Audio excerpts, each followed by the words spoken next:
This is Professor Ryan Evans from Columbia College. I wanted to do the introduction for this week for talking about Sarajevo and the lead up for World War I. So one of the big things about the lead up of World War I is that everything was automated into the fact that the governments had secret treaties with each other and things ran on the train schedules. It was all about logistics and setting up who wants to go to war with what, and how everything was backed on a militarization.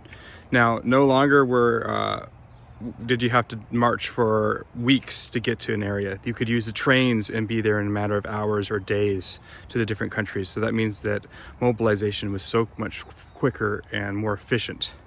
In Serbia, the Free Serbs had been living under the Austria Hungarian Empire, and so everything that Franz Ferdinand stood for was against they thought that they wanted to have their nationalism, they wanted it, were radicalized. So the Black Hand, led by the conspirators, Gavrilo Princip and his conspirators, tried to assassinate and succeeded, but he almost didn't. At first, there were 4 or 5 conspirators. The first one fired a gunshot at the motorcade, but missed. A bomb was set off and took off the wrong car. He jumped into a bridge, but into the water, thinking he could swim away, but it was too shallow, and he tried to take a death pill, but it was expired, so he was taken into custody.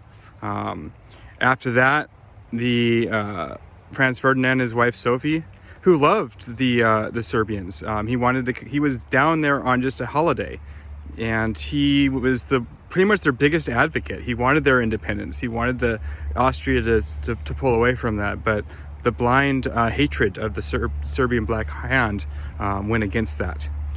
The Austrian Archduke decided to go to the hospital to see the people that were injured in the bomb blasts and care for the sick. He was that kind of person. And he was an Austrian in Serbia, and he always brought his driver back because he was his loyal friend. And the driver didn't really know where he was going. And so they got lost. Well, after the failed, 2 of the people have captured, one of the person was killed of the Black Hand. Gavrilo Princip was just kind of down on his luck. So he's like, okay, I'm going to get a beer and a sandwich. And so he went to this random cafe and had a beer and a sandwich. And at the same time, the car that returning from the hospital that was trying to find the embassy or the hospital or back to another area, the Archduke was riding in, just so happened to pass right in front of the cafe. It was one of those cafes where they had the tables outside and the chairs, and right by the road. And lo and behold, he drove right by his would-be assassin. And so Gavrilo Princip took out his gun, pointed it towards the Archduke's head, and almost at very close range shot him in the head. And the Archduke was fatally wounded. He was bleeding all over. Sophie was crying. And he survived. He was hit on the upper area by his head, and he was bleeding out, and he just says, my dear Sophie, and then faded into death. Now, the aftermath of this triggered an absolute powder keg of flurry of blame and inter-countries disputes and mobilization of war. And so we have Germany on one side is just like giving a blank check ultimatum and Austria Hungary was making it saying, hey, Serbia, we need to have our own investigation team come into your country, your sovereign country, and prosecute them. They said that they wanted to not. They promised not to mobilize. They promised that they wouldn't do anything. They would just want to make sure. They wanted to get to the bottom of it.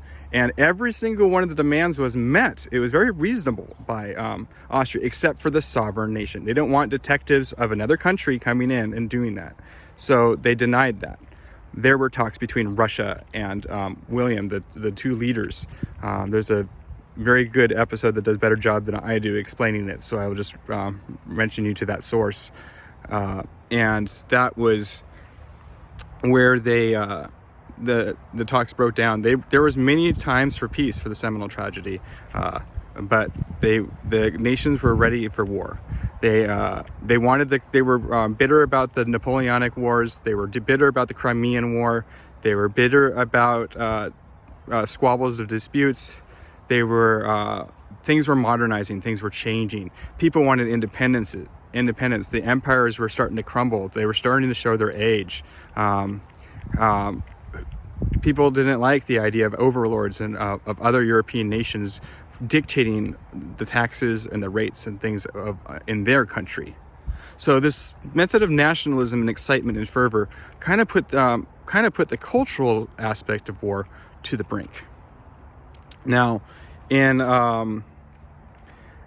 I talked about mobilization and people underestimating the power of what this war would be the technological might, and this is the first time the total war happened. Total war was defined as the entire nation, all of their citizens are doing some part in contributing to the war, whether it's saving money, raising funds, building munitions, building, mobilizing, sending their boys to war, making efforts to cut down on rubber and rationing and all that stuff. This was all new concepts. And then we also had the introduction of the airplane. We had the introduction of mechanized warfare. The car was just brand new, which they made tanks, which were very unreliable and broke down all the time. But other than that, this is where we see the machine gun and rapid fire and bolt action rifles that are mass produced, not made by hand, like the smoothbore muskets. You could have 5 or 7 rounds in a magazine, and cock and shoot, and putting so that much lead downrange was unheard of in past conflicts. We got the integration of trench warfare and chemical warfare. We had diseases killed more than bullets did. In the conditions of the rats and the sewage draining all through the trenches, people they would go in mass in these trenches, and the whole strategy was of attrition. They would blow a whistle, and tens of thousands of men would climb out of the trenches, run across no man's land, get cut down by barbed wire, machine guns, mustard gas, and like I said, those bolt action rifles firing in mass volley at these men, and they would fall in the thousands, in the tens of thousands in a day. This happened for months and months and months and years, and these nations were completely under the brink. Now let's take a look at Russia. Russia was very unstable as the peasants were rising up. They were serfs, basically slaves, basically medieval times was in modern day Russia, and they were sick of it, and the czarists were corrupt, and they wrote up under Lenin or Vladimir Ulyanov. I can't even pronounce it, but it's Lenin. And Lenin was leading these peasant revolts. It started in the bread revolts with the women who just didn't have enough food, and they wanted to take away the rights of the factory workers. The workers wanted to take the rights away from the factory owners and give it to the people. And because Russia was in turmoil, they had to pull out of World War I, and they had to give unfavorable terms to the Germans, because the Germans and the Russians fought a bitter war in World War I, and like the Battle of Tannenberg, the pushing in towards the into Russia, and then when Russia capitulated and said, "Hey, we have a civil war now breaking through between the Bolsheviks and the Tsarists, or the Reds and the Whites," They had to give up large swaths of land and resources to the Austrian Hungarian Empire led by Germany Now, the millions and millions of men who died in World War I was because people wanted a sense of adventure. They didn't know what it was like. They wanted to fight for their country. They wanted to stand for something. And what they found was disillusionment, dismemberment, death, and complete shock. One of the interesting points in the history is the Christmas truce. At one point, there was a truce across the French-German lines, and they stopped fighting, and they heard the Germans singing O Tannenbaum about the Christmas trees and of their Savior, and singing about church hymns.